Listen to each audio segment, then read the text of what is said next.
Yes, let's go ahead and get started. All right. Welcome, everyone. My name is Julie Swoboda. I work with Peraton, and welcome to our fourth podcast. I'm going to go through the introduction section very quickly. We have a lot of material to cover. For those of you, if this is your first time joining us, I'll just go over the format really quickly. We have a presentation portion. Mr. Thomas Curtis, who is the Senior Air Force Attorney, he is our guest speaker for today. He'll be presenting on providing a legal perspective on RCRA, Resource Conservation Recovery Act, USTs, that regulation. And then following his presentation, we will play our Get Tank Savvy Minute. It's a short video on vent lines that John Morgan, the storage tank program manager from Shaw Air Force Base, has put together for us. And that's about 10 to 15 minutes long. And then we'll open it up for questions, answers at the end. But in the meantime, during the presentation, if you're seeing something, you have questions, please feel free to throw that in the chat. We will be logging all of those questions. And we'll do our best to bring those up at the end if we haven't addressed them.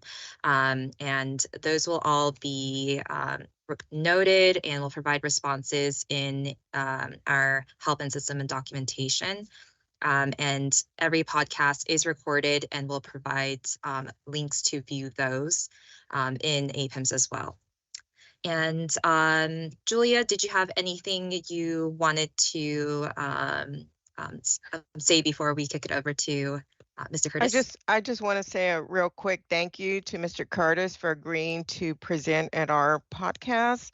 I know he's on his way out, so he'll be retiring in May. So I wanted to try to pull as much of his knowledge into this podcast. So, you know, we need, if we have questions, you know, either if we have time here or outside of the podcast, you know, we can pick his brain until he leaves us. So I want to introduce Mr. Curtis. Over to you, sir. Hi, I promise not to scare you all too long by keeping my my visage up, but I thought I'd start out by letting you see, you know, who I am. Probably in my prefatory remarks, what you see on your screen right now are the slides that talk about RCRA UST perspectives. And indeed, we will talk about those, but Julia wanted me to actually start in a couple of areas which technically reside outside of the RCRA requirements, because I understand that, for example, heating oil tank requirements, such as they are, provide some challenges for folks in the field. And there's probably also a fair amount of concern, I'm guessing, with regard to how the AST requirements may mesh, if you will, with the RCRA requirements, and if there's a hard dividing line, where does that reside? And likewise, with regard to heating oil requirements, if you picture it as a diagram, where do those requirements meet up with AST requirements, or as the case may be with RCRA requirements? So I thought we would talk about those things first. Probably with regard to heating oil tanks, what initially makes heating oil problematic is the fact that depending on the size of the tanks, for example, if you've got individual tanks for individual residents or what have you, then those requirements, to the extent they exist at all, reside at the state level. If you've got tanks that are basically below 1,200 gallons in size, and they're being used solely for, again, heating requirements, then you've got no requirements under, and I don't know if Ms. Nicholson has joined me. I asked her to, so she can correct me if I say something wrong if she happens to be on, but you've got no requirement to meet either AST or UST requirements. AST requirements, we are given to understand, reside predominantly under the Clean Water Act, whereas, of course, underground storage tank requirements reside, as we've noted, under RCRA, and home heating oil tank requirements reside out of both of those programs with an added risk by that statement. And again, it's going to have to do with size of the tanks. The fact that if you're going to reside outside of the AST and the UST requirements, then the tanks that we're talking about are going to have to be used for home heating. And then EPA specifies the type of heating oil that we're talking about. And sometimes, with some exceptions, you can use, for example, Jet A. Again, so long as you're using it solely for the purpose of home heating. And that means, yeah, home heating only. Now, as we get away from the small individualized home requirements, if we're talking about bunkered oil in sizable tanks, and again, I think in India, if you're on, and you can correct me if I'm wrong, for some reason the number 1,320 comes into play. I want to say that if you've got heating oil in a tank that's larger than 1,320 gallons, then ostensibly you're going to be, required to meet the AST requirements. And again, as a refresher, most of you probably know this better than I do, that if you're above 1320 and you're subject to the AST requirements, that means you don't have more than 10% by volume within the entirety of the system below ground. And that would put you then into having to meet the SPCC requirements, the spill and containment requirements under the Clean Water Act. So there's how you kind of mesh up when you're looking at the size of the tank system. And now that I've said that, let me kind of circle back around to the beginning of the presentation and talk about legal perspectives, because really what resides in the lawyer mind in terms of commonality of all of these systems, whether it be a heating oil tank or an AST or a UST, is on the technical side, what we look at when we get questions is, do you have command and control of your program? And by that, I mean, do you all have an understanding of what is required technically and versus what is not?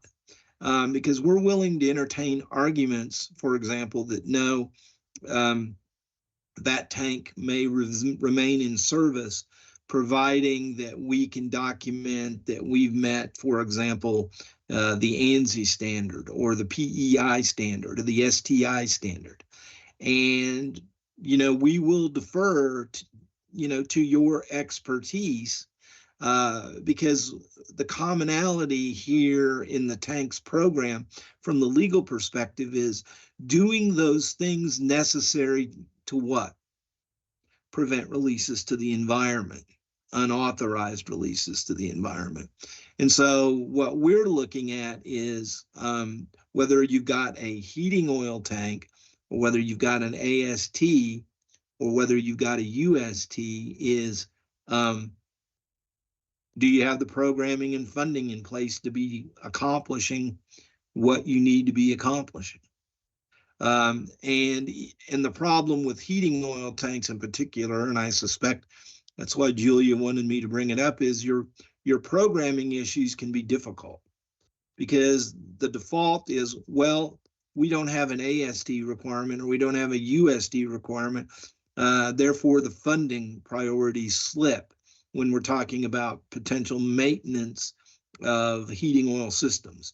And really, when you look at it from the legal perspective, we get why that might be a programming and budgeting problem for you. But when you look at it in terms of preventing unauthorized releases to the environment, while we're cognizant of the programming issues that exist, we still need to see progress as we go forward in time to make sure that we're doing those things necessary in terms of maintenance, even though the regulatory priority may not be there. You still obviously don't want to see heating oil inadvertently released to the environment. So we need to continue to maintain those tanks, even though the programming may be a little more problematic because you're not getting the same priority when you're looking at budgeting. And so that is, I think, probably your big problem in the technical world is how do you get the funding and the budgeting priority you need to keep your heating oil tanks where they need to be in terms of maintenance and upgrade. Okay, so Julia, on heating oil tanks, is that enough for you? Is that what you were looking for? Yes. One of the questions that keeps coming up is I know you mentioned home heating. So, because, the military is industrial, does that definition apply to the military? I think that's one of the big questions that keeps coming up. Yeah, and I think if I understand the question, the answer is probably not.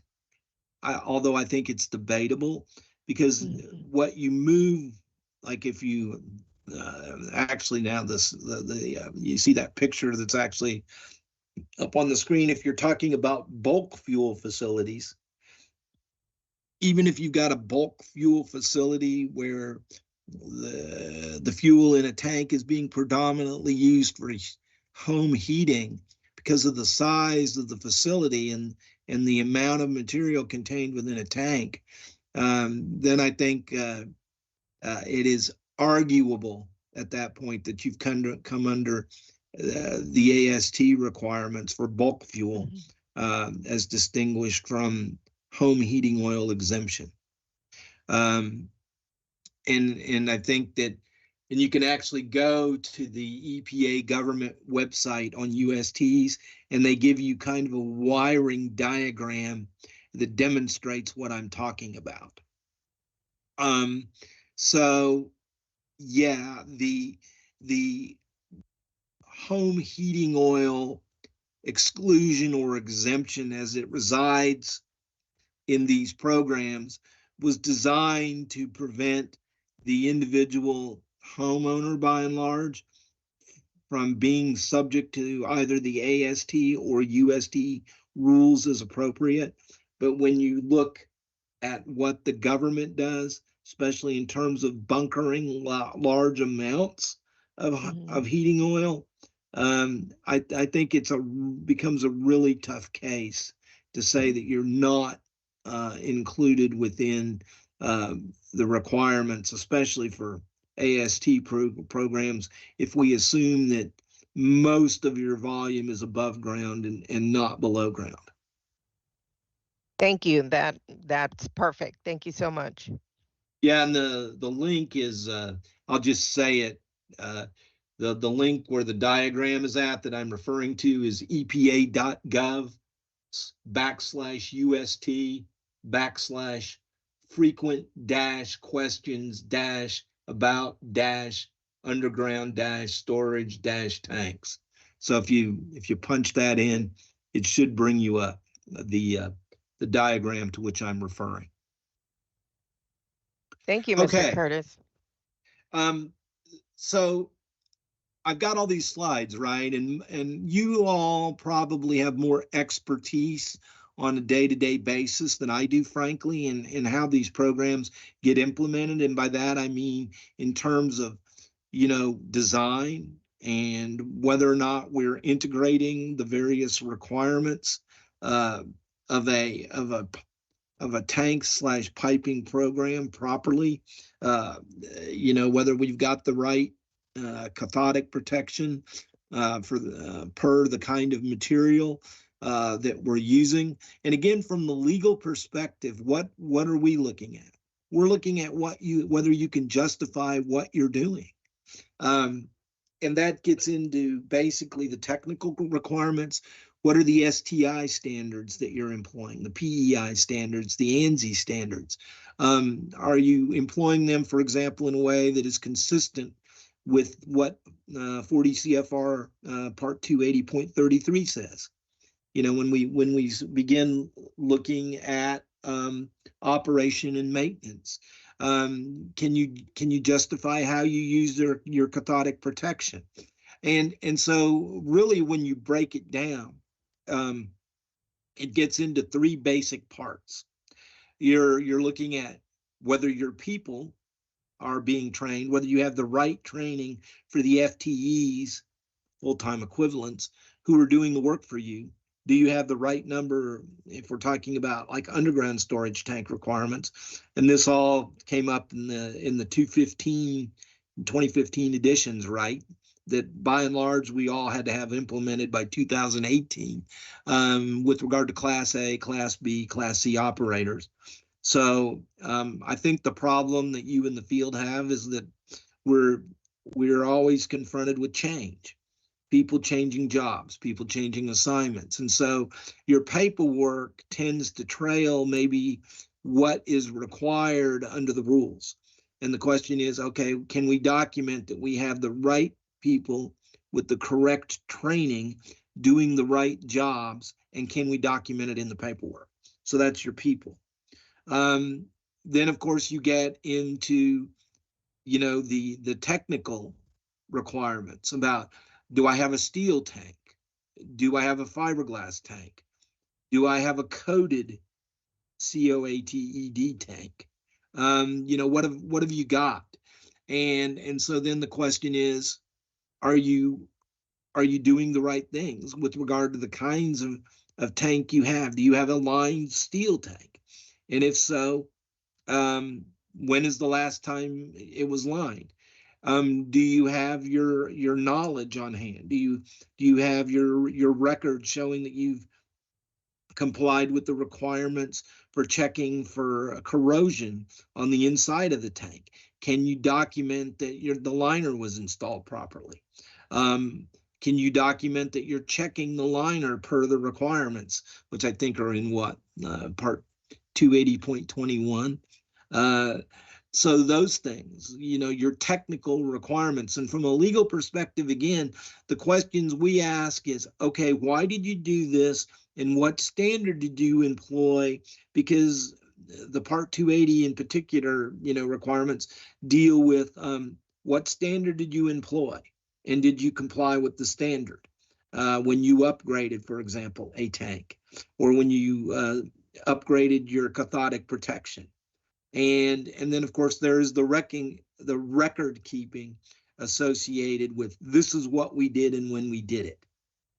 And so you've got to be able to document, because if you can't document, for example, that you upgraded your cathodic protection or that you upgraded your lining, et cetera, then you've got a data gap.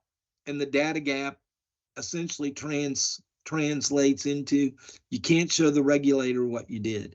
And I apologize here because I'm talking, of course, well ahead of the slides. And so let's go ahead, because I see at the bottom of this slide, obviously enough, and this is what we've been talking about in part, ASTs and USTs are, of course, separately regulated, which is something I'm sure you all know far better than I do. Let's go ahead and move that slide up and see if we have useful information on the next slide we can chat about. Yeah, and of course, we brief the lawyers all the time about the basic difference between, you know, the AST world and the UST world. And of course, I don't know, Julia would probably know better than I'm aware, generally speaking, that there's been an uptick in the last 2 to 3 years in terms of the rate at which the Air Force has been fined for violations in both the AST and the UST world. Generally speaking, again, I know that there's been a bias towards wanting, if you will, to be under the Clean Water Act in the AST world. I think the perception, rightfully or wrongfully, is the design demand requirements, how you program and budget, how you remain in compliance are a bit easier under the Clean Water Act than under RCRA. And I don't know if our fine, rate in easy and all of that. I would suspect that our RCRA violations are probably greater than our Clean Water Act violations, but I don't, as I sit here and speak to you this morning, I don't know that for a fact. But again, it's that issue of volume, isn't it? And it makes sense if, at least from the legal perspective, that when you look at the requirements and where enforcement emphasis is placed, that we're far, we're not far more, but we're more concerned, aren't we, about those things that have the potential to malfunction underground where we don't see them right away. And I think that is really what we're looking at, if you will, in terms of the engineering sophistication and the amount of work that the regulations demand that we put into UST compliance versus AST compliance, because we're concerned about all of those things that can go wrong, and we can have an unauthorized release into the environment, and everything, from cathodic protection to line leak detection to inspection on a very regular interval. All of those things, obviously enough, are designed to prevent inadvertent and unauthorized release of product into the environment, and we don't catch it. And we know from past experience, when we were less sophisticated in our overall approach, that yes, we have indeed had sizable releases that we did not pick up on. And so over time, the trending under the law has been more stringency with the require from everything from inventory reconciliation of product to training of FTEs to, again, when you talk about inventory reconciliation, making sure that people understand the concept that you don't overfill and that there are ways technically, for example, to prevent overfilling. We've got the 95% rule, and the sophistication in terms of how we have designed tanks to prevent overfilling.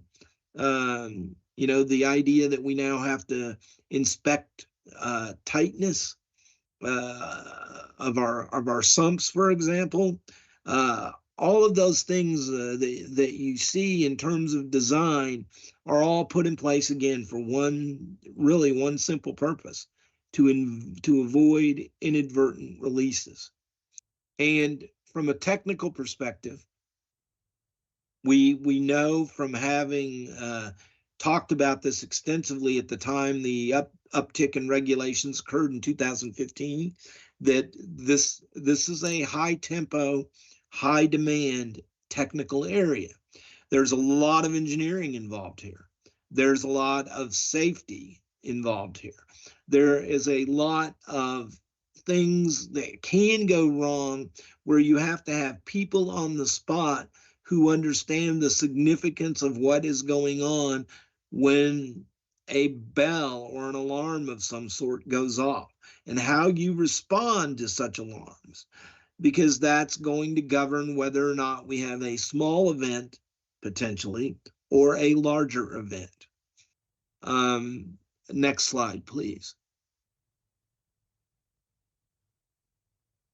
Yeah, and this is the legal, this is really the legal piece of it that we yak about to you all versus the engineering things and the programming and budgeting things that you all worry about. We've said many times that the reason we emphasize the US provisions is because it's got a very broad waiver of sovereign immunity.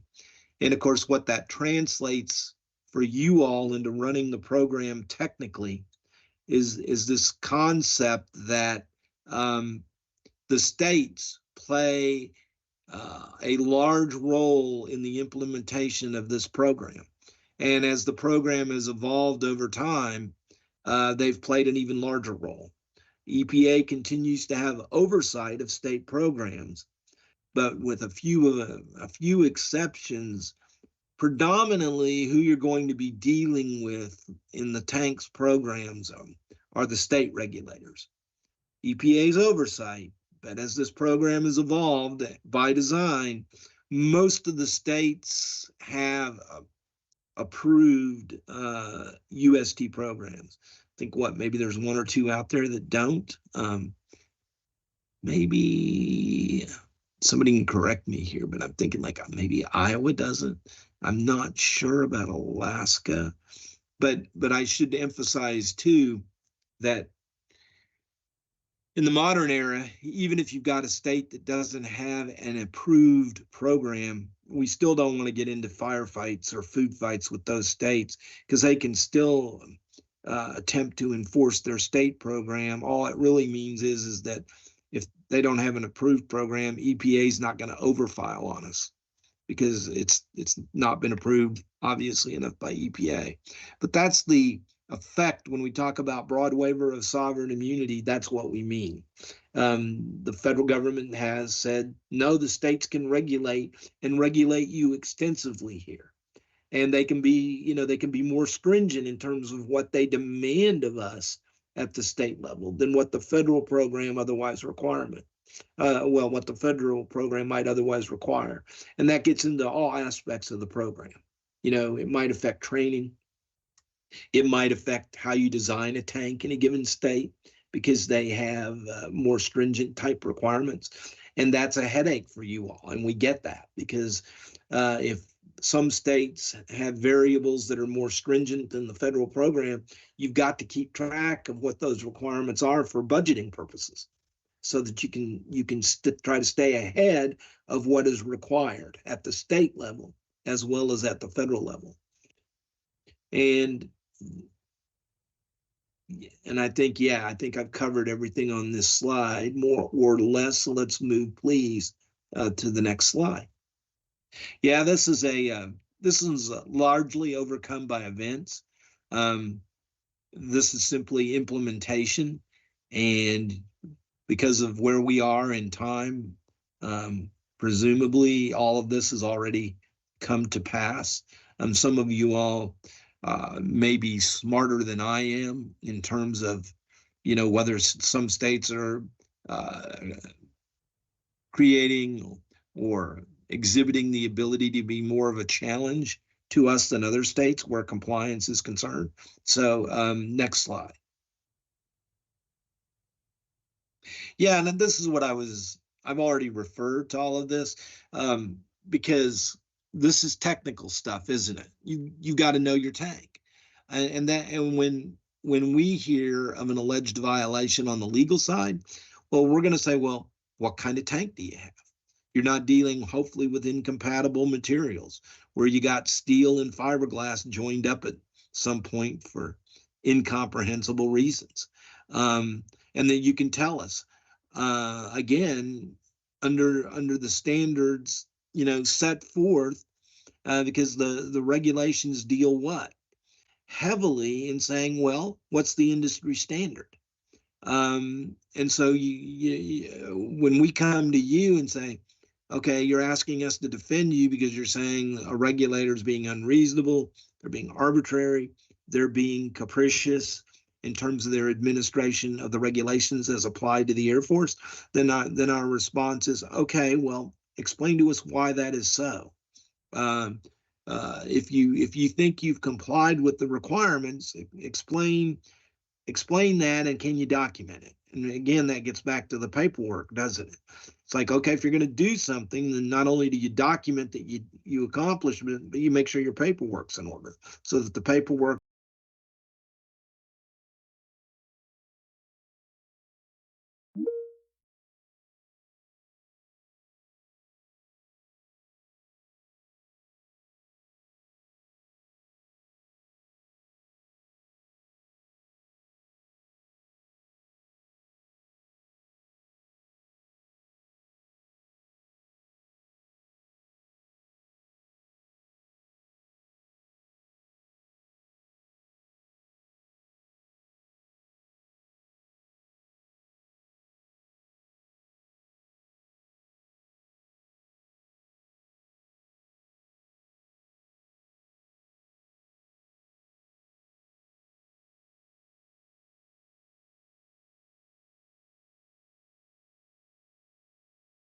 the rules for replacing is as you go back in time.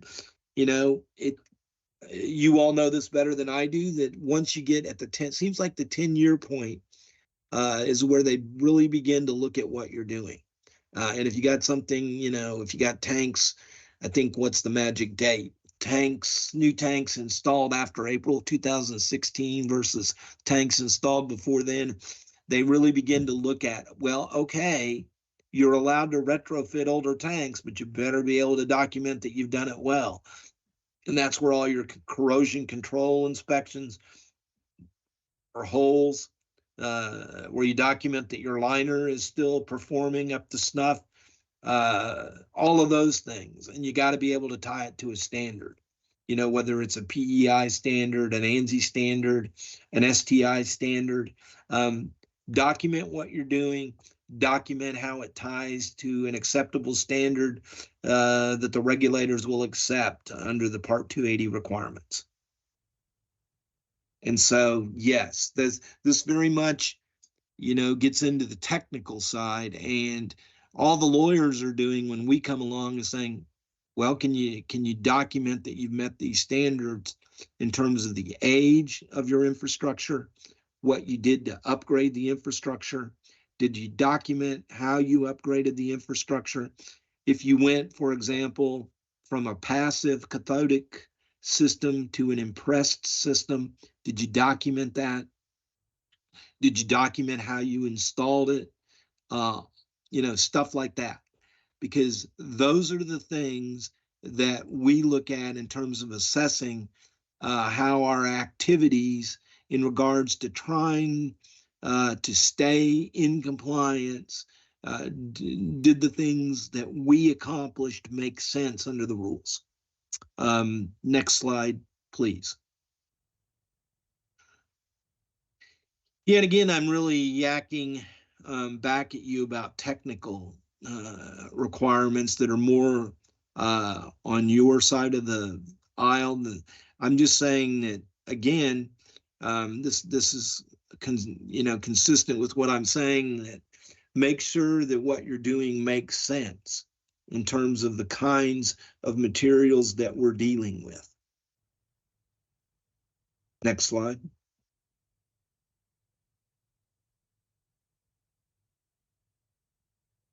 Again, I think that I've been talking ahead of the slides. And again, these are the biases, right? The rules allow for use of older designs, older materials, but there is a bias as we go forward in time.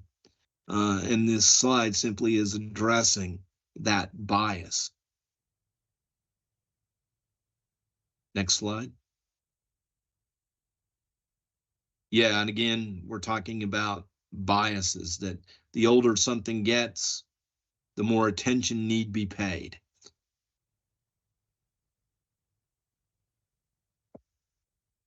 Next slide.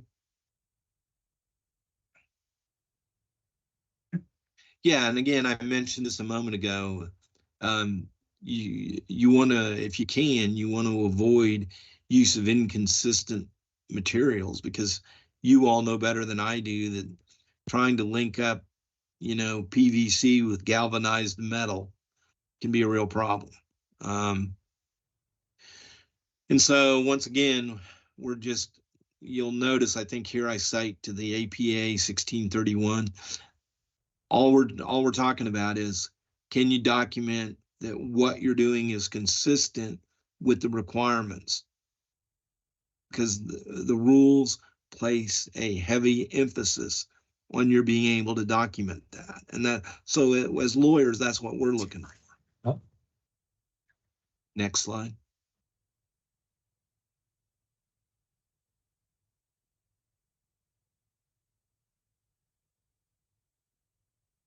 Yeah, I think I've already covered most of this. Next slide.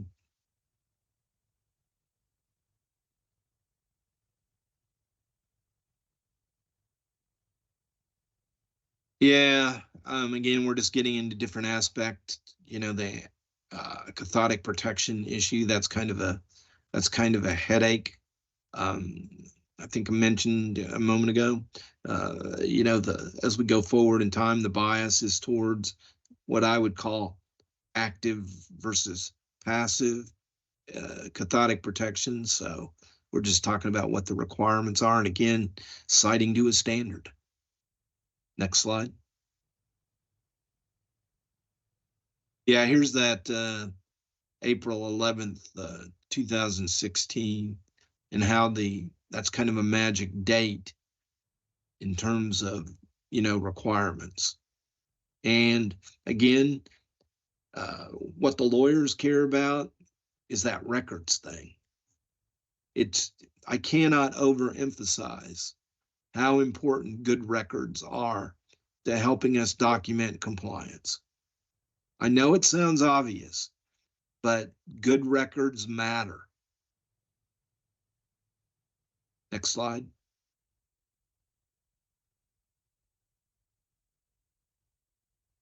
Again, we're just talking about what? We're talking about you all's neck of the woods, right? The engineering. And knowing what the significance of tightness integrity means, and knowing whether or not fluid, whether it be product or water in a sump, is a big problem or a small problem. Water in a sump alone may not be an actual problem, but product in a sump probably is, right? Next slide.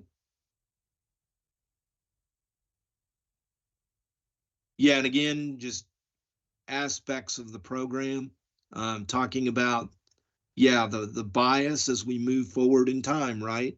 And what we're really talking about is, again, on you all side of the fence, the sophistication of the design and the increased emphasis on active versus passive engineering solutions to avoiding unauthorized releases of product into the environment.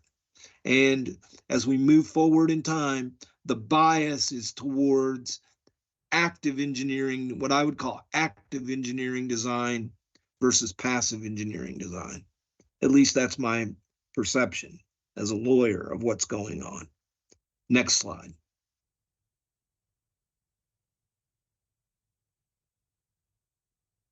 Yeah, and again, this line tightness testing and monthly monitoring of product level, your inventory reconciliation numbers, man, very important, because that all gets into the knowing exactly what you have in the tank. And if you see a discrepancy, knowing what that discrepancy means in terms of its significance. Next slide.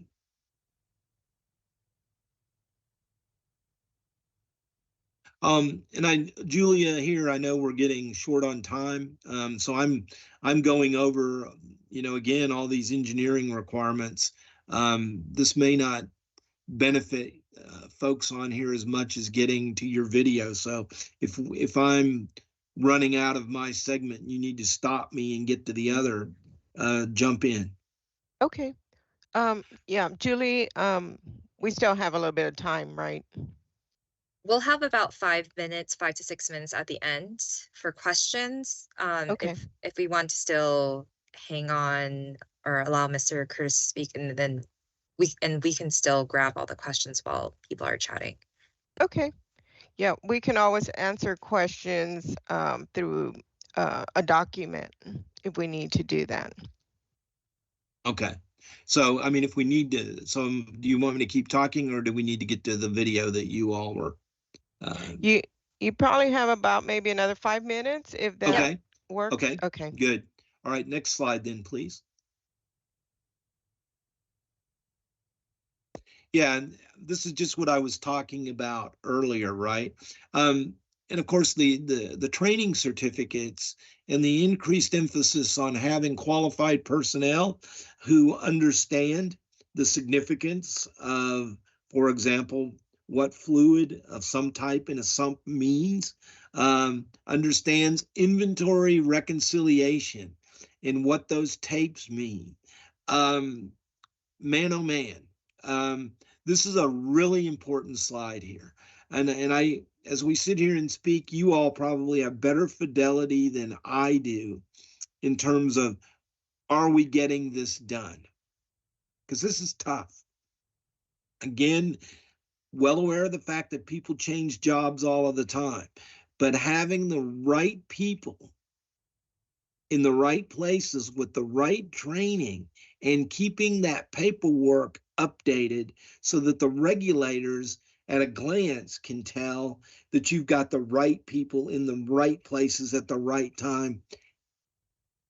It's just really important, because the people who understand the engineering in the system and what various parts of the system do to prevent unauthorized releases cannot be overemphasized from my perspective.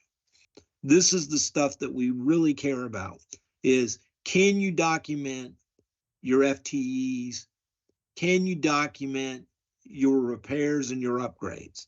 And when you document, can you tie those repairs and upgrades to an authorized, recognized standard, whatever that standard may be, ANSI, PEI, STI, etc. Next slide.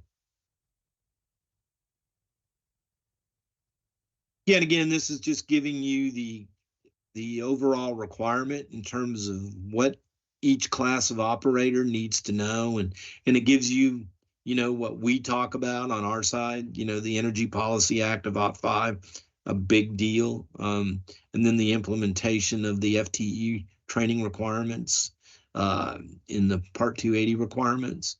So, really important area. Keeping this stuff up to date is big time, because it really is your people, isn't it?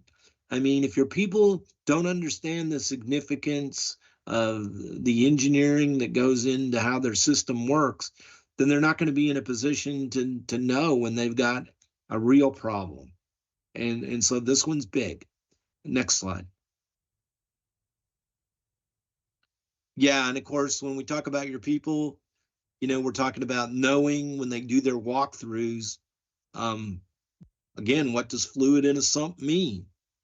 What does an alarm on a line detection? When a line detection alarm goes off, what does that mean? What is the significance of it? Again, walkthrough inspection, only as good as the inspector. So, are we getting the training done? Next slide. Yeah, and we get into hydrant systems. I'm not going to spend a lot of time on these, other than to note that this was a big change when they updated the rules. Yeah, as you may all recall, those of you who've been in this area for a while, this stuff was simply excluded under Part 280, and now hydrant systems are no longer excluded. And that's a major one for us, isn't it? Because the engineering design on high pressure systems, a lot different. Next slide.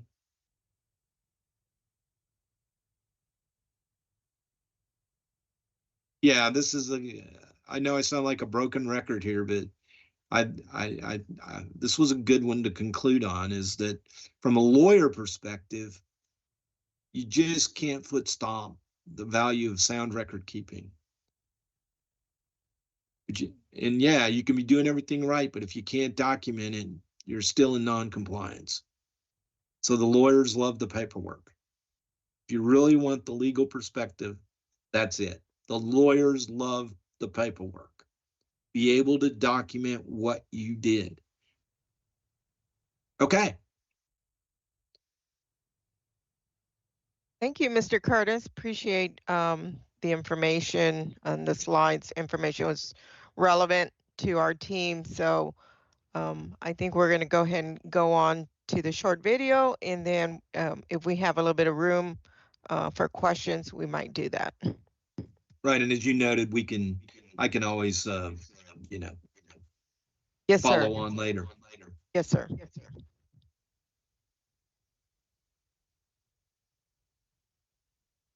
So today we're talking about vent lines, and behind me you can see 3 vent lines coming up. There are 3 individual tanks at this facility, and each one of them has a vent line, and typically that's the setup. Sometimes we have manifolded vent lines, but we'll talk about that later. So the requirements for vent lines that come from 40 CFR Part 280, there really aren't any words per se in the regulation that talk about it, but it talks about installing tanks in compliance with industry standard codes of practice like PER, RP 100, things like that. There's like 4 or 5 different ones. You can look into API, and then there's another one for marinas, PEI, RP 1000. But you can look those up. You have to buy them. They're like $100 a piece for members and $300 for a non-member. But anyway, so that's where the requirement for vent lines come from. Inside those publications, we have requirements for vent lines. NFPA 30 is another one that's listed. And so from NFPA 30 and NFPA 30A, we get the following. So for Class 1 liquids, the vent lines have to be at least 12 feet from finished grade, 12 feet tall. They have to be at least 5 feet from a building opening, and then like a vent for an attic vent. You know, when you see on the edge of a building, there's just a vent that lets air move in and out however it wants to. That's what it's talking about. And then if it's a powered vent opening, like that has a powered fan in it that either blows hot air out of the roof or sucks cool air outside, inside, it has to be 15 feet away from that. And then if the vent's actually attached to a building, then it needs to be 3 feet above the roof line. And then if the vent's in a canopy at like a convenience store, then it has to be 5 feet above the highest projection of the canopy.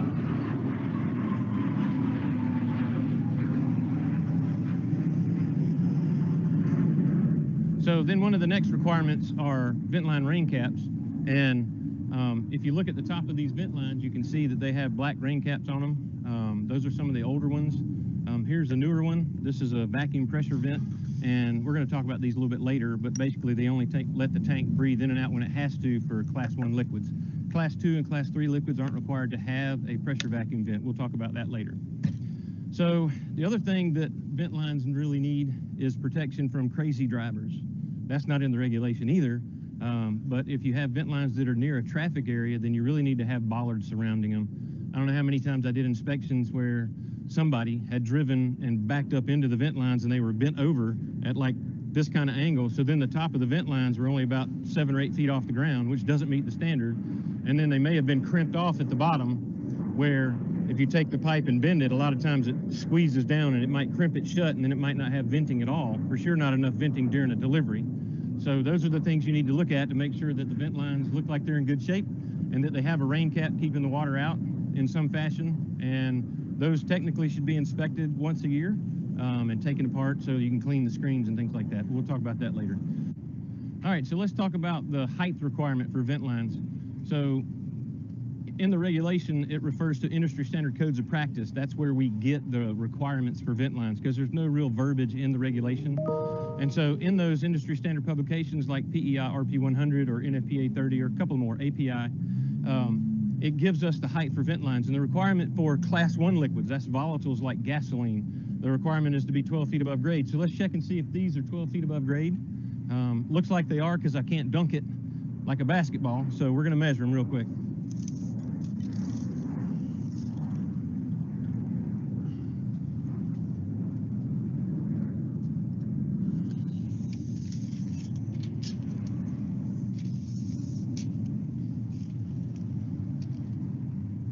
A little over 12 feet, so that's good. So they meet the standard. They meet the standard for a Class 1 liquid. Now, for a Class 2 and a Class 3 liquid, there really is no requirement other than the vent line has to be higher than the top of the fill port. Now, at a convenience store, we certainly wouldn't want the vent line to be short, but technically for diesel or kerosene, it could be. But we want all of them to be the same. And so for individual tanks, typically you will see 1 vent line per tank. Every now and then, for purposes of vapor recovery or something like that, you can actually manifold tanks together. We'll talk about that later. So let's talk about sizing. Rule of thumb is 2-inch diameter pipe for any tank over about 3,000 gallons is an industry standard code. Some states might be a little more specific, like the state of New York says if your tank's greater than 10,000 gallons, it has to be 2.5 inches in diameter, and anything over 20,000 gallons would have to be 3 inches in diameter. So you have to check with your state, wherever your Air Force base happens to be, to make sure you also meet the state AHJ requirement. So that's the requirements for the height and the diameter of vent piping. Okay. Okay, so we're talking about venting today. And if you look at this tank pit, you can see that there's one tank right here, and there's one tank right there. So we have two tanks, but then look how many vent lines we have. We only have one, right? So these two tank vent lines are manifolded together. In order for that to happen, there's a couple of restrictions. So we don't want to manifold class 1 and class 2 liquids together. We want to make sure that we manifold vent piping for the same class liquid. So we wouldn't want to manifold the vent from a diesel tank and a gas tank together, because then you have to make sure that there's no way that the more volatile fuel can contaminate the other fuel or vice versa, and that you can't increase the class level of the lower volatile liquid. So we wouldn't want that to happen. And so it's just not a good idea to manifold dissimilar class liquids. So let's just don't do that. But for here, this facility has regular unleaded and super unleaded. So that's the same, they're class 1 volatile liquids.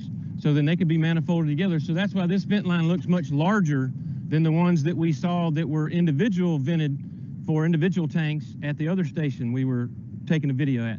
So this has to be larger, because if you're getting a gravity drop at 300 to 400 gallons a minute in this tank, and you're getting a gravity drop at 300, 400 gallons a minute in this tank, it has to be able to offset the pressure by letting more volume go out of the tanks, both of them, to not create pressure inside each tank.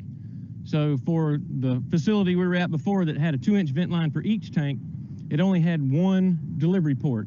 If you have multiple delivery ports on a single tank, then perhaps you might need a 3-inch vent line for an individually vented tank. So there's tables you can look at that can tell you gallon per minute equals this size of vent line. So you can look those up. But for the rule of thumb, if you have two tanks manifolded together that's a class 1 liquid, typically a 3-inch vent line will suffice. The 300 to 400 gallon minute drop, one for each tank. If we had multiple fills on one of these tanks or both of these tanks, then we might not be able to manifold this together with we wouldn't be able to manifold it with a 3-inch line. It might have to be a 4-inch line. So those are things to take into consideration when you're doing your inspections and you're looking at vent lines. Okay, so let's talk about how this vent line's installed. So from this is the vapor recovery port. So orange is the universal color for vapor recovery. So as that riser goes down, it tees off and has a pipe that goes that way. Okay, same thing over here. From this stage 1 vapor recovery port up underneath this, there's another line that tees off, and they meet together underground and then go to here. And that piping underground can be fiberglass, it can be steel, it can be flexible pipe. It doesn't really matter, right?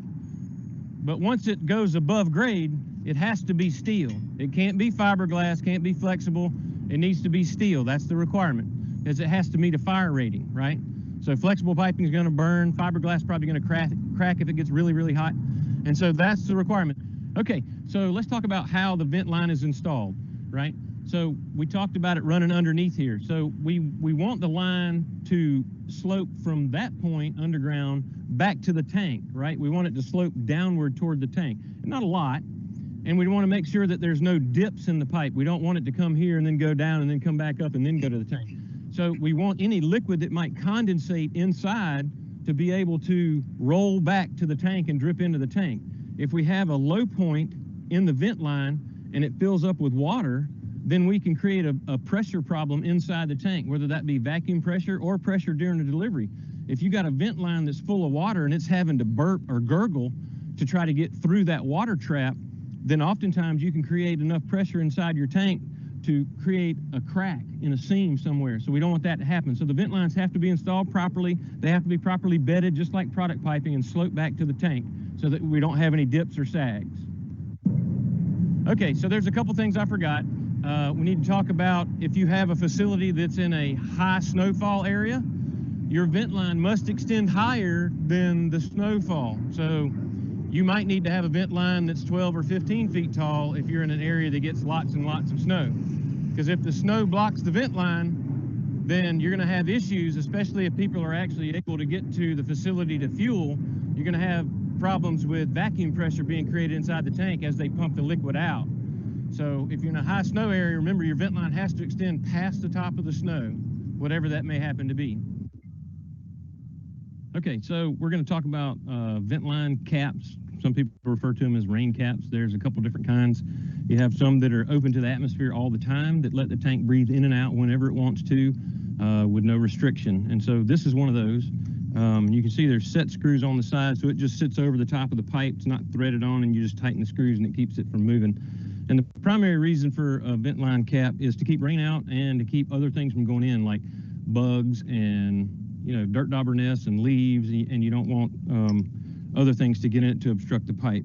Sometimes bird might try to make a nest in or something. So this top part is kind of like a saucer. It prevents the rain from getting in it, but it has outlets so that the water can roll off but not go inside the vent.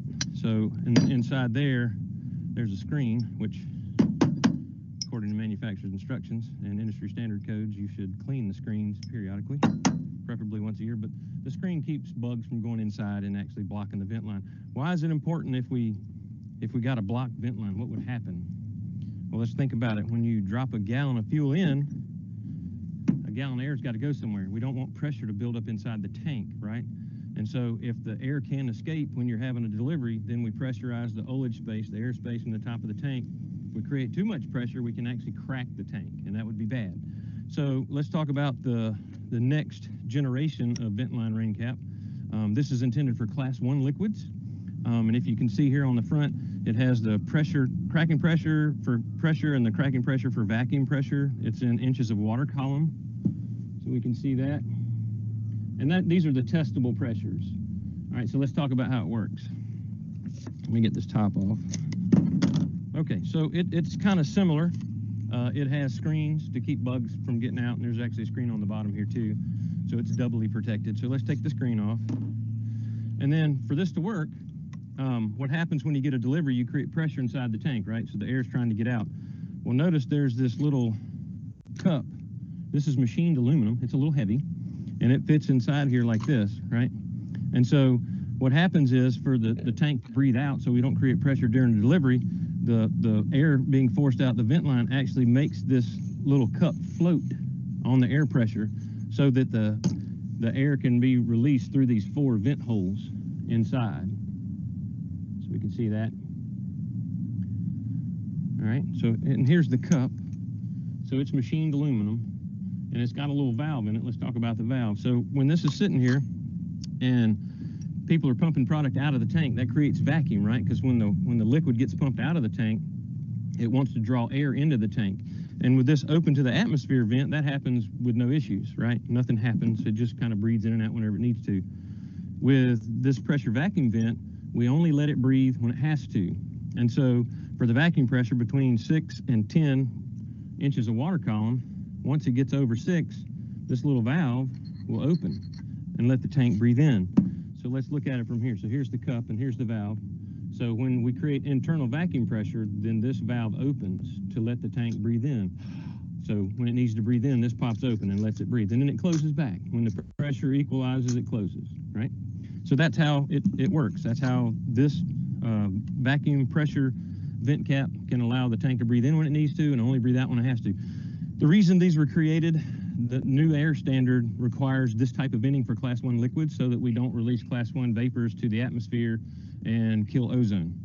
So that's why these were created, to only let the tanks breathe in and out when they have to. And those are the 2 different kinds of vent line rain caps that we typically deal with on Air Force Base. There are vent whistles and some other things like that, but those are old technologies and we're getting away from those. So these are the 2 common ones that you're going to see. This would be on diesel, kerosene, fuel oil, stuff like that. And then this would be for Class 1 liquids. Okay, that's it.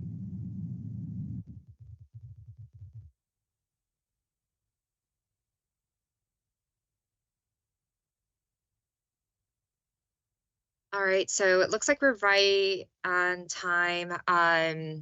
And these Get Tank Savvy short videos, those links to view those are available and posted in the POL Tank Management Playbook.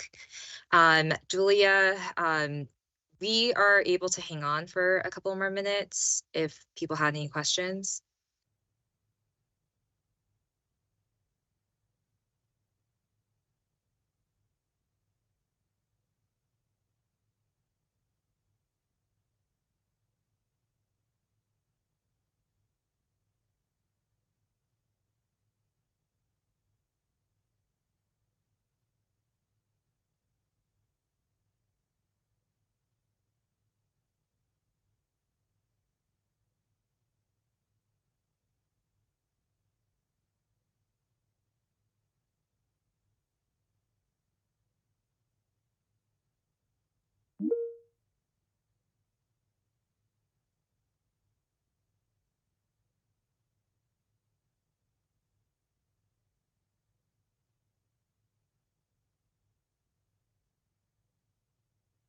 Yeah, this is Charlie Payton.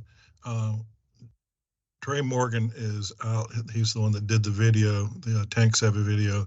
I will take down Ms. Pollard's question regarding inspections and send it to Trey and then have him respond unless somebody else wants to respond to it.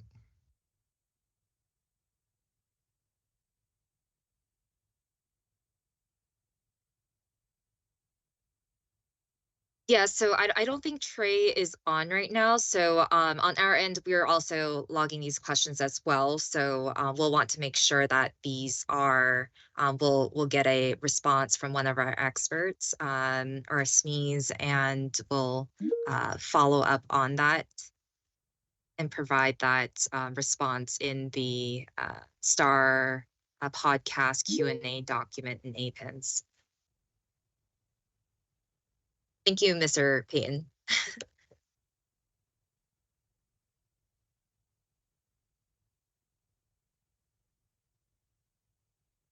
And we can hang around for a couple more minutes if you had any questions. Again, Mr. Curtis, you're still on, right? But I guess this is your chance to get that legal perspective, ask questions.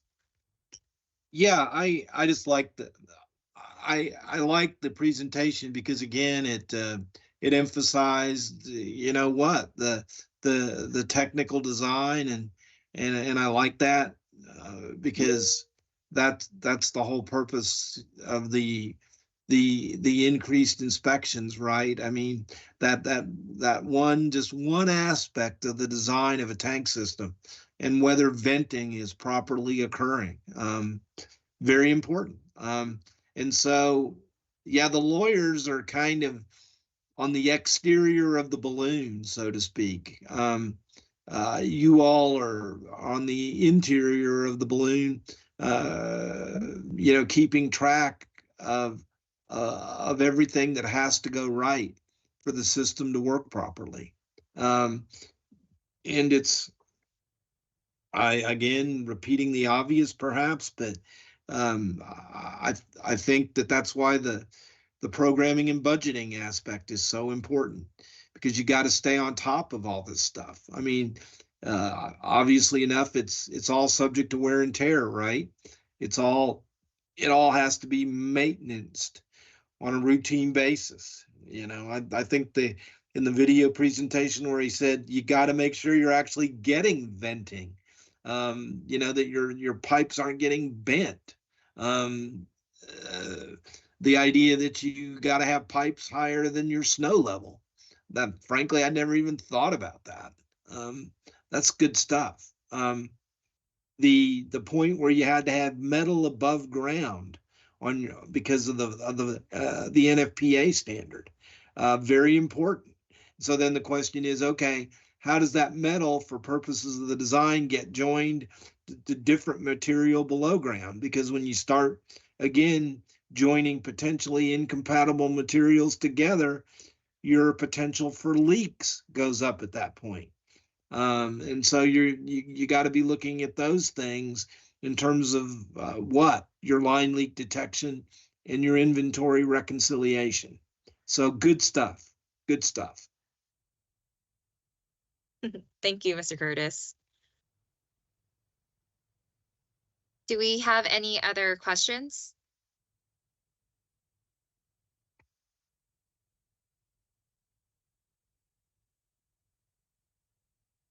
And I'm not seeing Julia. I think she's not on this meeting any longer.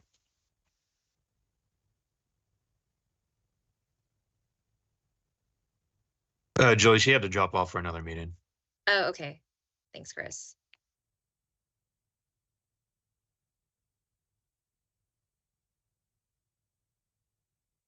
It looks like about half the people have dropped off, so I don't know if anybody else has any questions. If not, then we'll let you go. And thank you for attending today.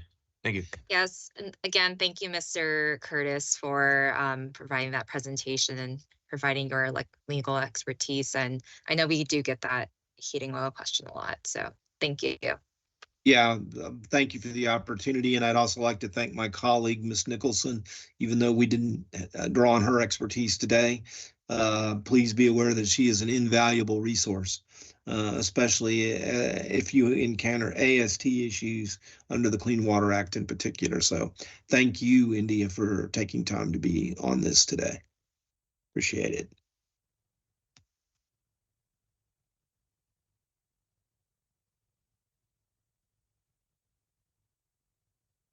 All right. Well, everyone have a good rest of the day. Thank you both, Ms. Nicholson and Mr. Curtis, for joining. Everyone have a good day. Thank you.